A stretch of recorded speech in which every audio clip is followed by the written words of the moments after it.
I need to see the psychic.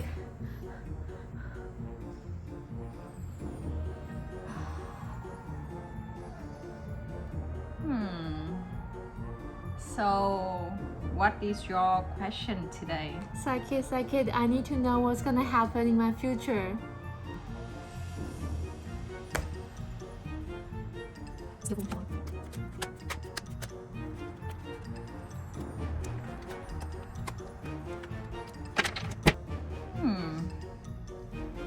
From what I see, in the next 10 years of your life, you would have a lot of challenges.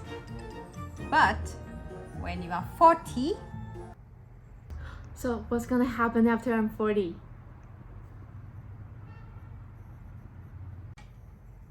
you will get used to it.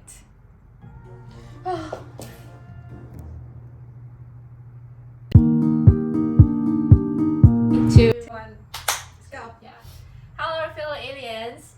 Welcome back to Belonging Abroad, a series of conversations about how to create our own lives on a foreign land. And we're your host, Joe.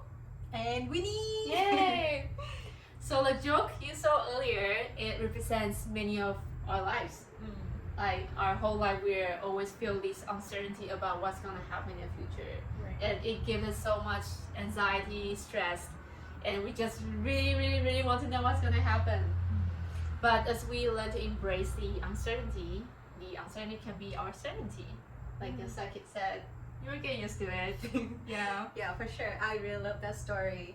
I think it's kind of brutally honest about how we should approach life, that we cannot get rid of uncertainties anytime soon. And living abroad is just another step of living on the edge, right? When we move away from our home country, I think a lot of us have chosen to be entitled to absolutely nothing.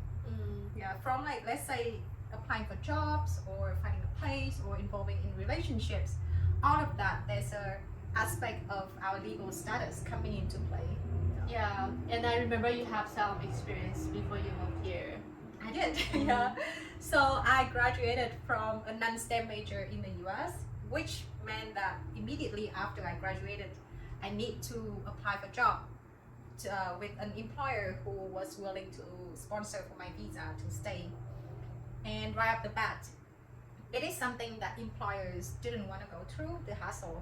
Yeah. So with all the odds stacked against me, I gave up on my life in the US, even though I really enjoyed the whole experience there. Yeah. But how do you feel about the ending of the journey? Like right now, I feel like maybe it's meant to be. But at the time, there was a lot of regrets and sadness. I doubted myself and my decisions to like, oh, why couldn't you just go for a STEM major so you could have more time to apply? Or like, why did you have a plan for your life after graduation? Or like, I was really sad because all of my close friends were still there. Yeah, so like many complex feelings about not being able to stay. But especially the part that you apply for a job but keep getting rejected was because of you can't find anyone to sponsor your work visa. That sounds a very draining situation. Yeah, it was, and I would not consider it. It was like one of my prime time. Yeah, but let's just put that sad story aside, because I think we want to hear something more positive, like a successful story. So I know you have one. Luckily, yeah. So when I first moved here, I enrolled in a one-year school, but the school shut down after 6 months because of COVID. So I had 90 days to decide either go back home or I had to find another school to keep my work permit going. So I chose to find another school, which also had only 1 year. So when I graduated, I had to immediately find an employer so I can apply for a working holiday visa. And the moment I activated my working holiday visa, I had to think, okay, what happened next? How can I get the next work permit? So it was a full 3 years of struggles, and just every year I was in a survival mode. Oh wow. Yeah. It sounds really hard, and like I don't know how I could survive in your situation, to be honest. Yeah. So has that difficulties affected other aspects in your life? Oh, a lot. I lost so much hair during that period, and I aged quickly compared to other stages of my life. Really good. Oh, thank you. But I would say my relationship. Yeah. So I was in a 2-year relationship during that time, and I really wanted to be physically with that person. So it just add like more extra stress to me because I was worried if I didn't manage to stay, then I would either need to do long distance with that person or I need to break up with him. Oh, Yeah. wow. That That sounds was- really, Yeah, there was a lot to take on, but luckily I survived. Oh wow, Yeah. Congratulations. Yay! I think it's like a huge achievement of your part. I think you were like super determined with what you wanted, and yeah, like if you wanted something so much, I think eventually you will get it. Yeah, so congratulations again. But also, I think besides all of that difficulties that you were talking about, I actually want to know what were the steps or like the secrets that push you through those very challenging obstacles. Yeah, I would say the first formal thing is to accept it. Like I accept in some way, consciously or subconsciously, I chose this path. Well, actually, if I look at it, yes, because many of my friends, they chose a 2-year college or 4-year college where they will automatically get a 3-year postgraduate work permit. But because I had some financial challenges, so I could only get into a 1-year college, which put me into the situation that I had to work for the second work permit. Yeah, so I chose the suffering. Yeah. Yeah, but I think like in some way we have to acknowledge that sometimes some people have more options than us, but it doesn't mean that we don't have an option. Whenever we consider the choices in our life, I think it's really up to us to evaluate whether or not we want to take a certain risk that come with this choice or not, right? And I think in your case, you really empower yourself by seeing the things coming into your life is what you allow you to come in. Yeah, exactly. But what are the, after changing your mindset from like pessimistic to more optimistic, what are the tangible steps that you have for your life in order to like go through it? That's a very good question because I think success doesn't come with positive beliefs. You're gonna take actions. True. Yeah, and actions requires knowledge, skills, and talents. And of course, like massive planning. I remember when my school shut down, I did a massive replan of my life for the next 5 years of my visa situation. So I listed down all the possible outcome of my visa and what was my ideal situation and what actions I have to take in order to achieve the ideal outcomes. And the second layer is I also listed down all the possible outcomes of a less ideal situation, and the actions I can take is either bring me back to the ideal outcome or at least achieve the secondary results.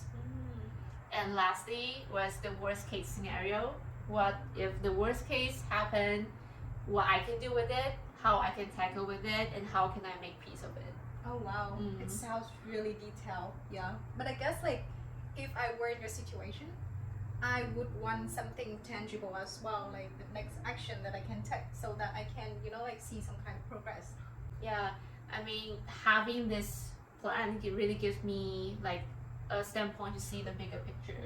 Yeah, but also knowing that I own my own plan. This is my life. I have the responsibility to pull it off. So that reduces the chance of procrastination because I know if I procrastinate and I gonna delay everything that's gonna happen. Yeah. So yeah, I think this is really a way to taking control of our life. Yeah. But also what worked really well is aside from the system, you have a support group of friends or just some resource it can really give you helpful advice. Right. Yeah, such as professional help like therapist, immigration lawyer, and there are also free resources such as many Facebook group where people really provide free advice for immigration. Yeah, and also what we are doing here, right? We have this community where people share similar experience and we support each other. Yeah. Well, but also you can also get a hobby, get a life because having a hobby really at least like help you to take your mind out of the situation you're so stuck.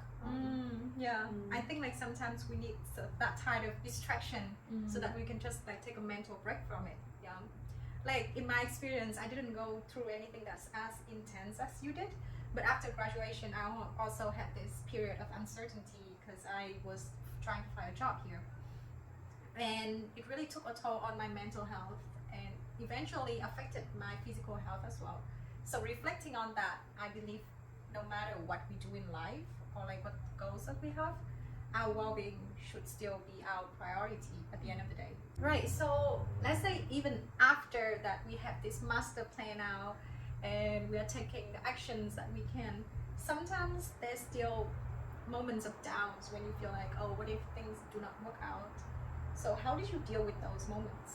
Yeah, that's like the last portion of this whole uncertainty. For me, I surrendered to the bigger power. Yeah, God, Buddha, or the universe, however you want to call it. Because after we use a system to take care of what we can control, and the outcome is really, really, really beyond our ability. Like, for example, if you took a very important exam and after the exam, there's nothing you can do. Like worrying about the result doesn't gonna change anything. True. Yeah. Have you ever had this experience that you give into a bigger power on the uncertainty?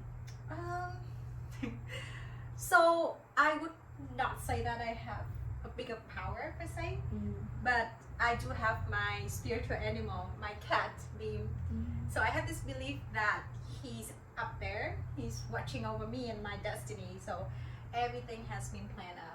So whenever I feel anxious, I would remind myself that, okay, Beam is already working on this. So let's just detach myself from the outcome. Yeah, and it gives me the huge sense of relief, to be honest. Yeah.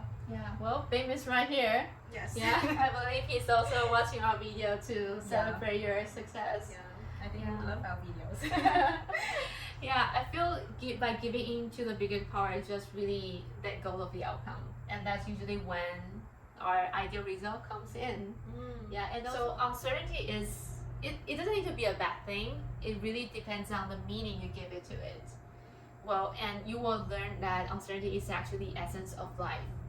It's actually the thing that brings us, so much fun experience and so much fulfillment and all the amazing things to look forward to in the future. Yeah, I totally agree. I think especially like let's say people going through so many difficulties like you, I feel like at the end of the day it also gives you a huge sense of satisfaction because you conquer something that's like super challenging. So embrace the uncertainty, as the psychic said, because you will get used to it for sure, and uncertainty is actually the only certainty there is. Yeah, exactly. And this is the end of our video. We hope you enjoyed it, and please subscribe us and leave comments below to let us know what kind of uncertainty you're dealing with your life. So we'll see you in our next video. Bye bye. Bye.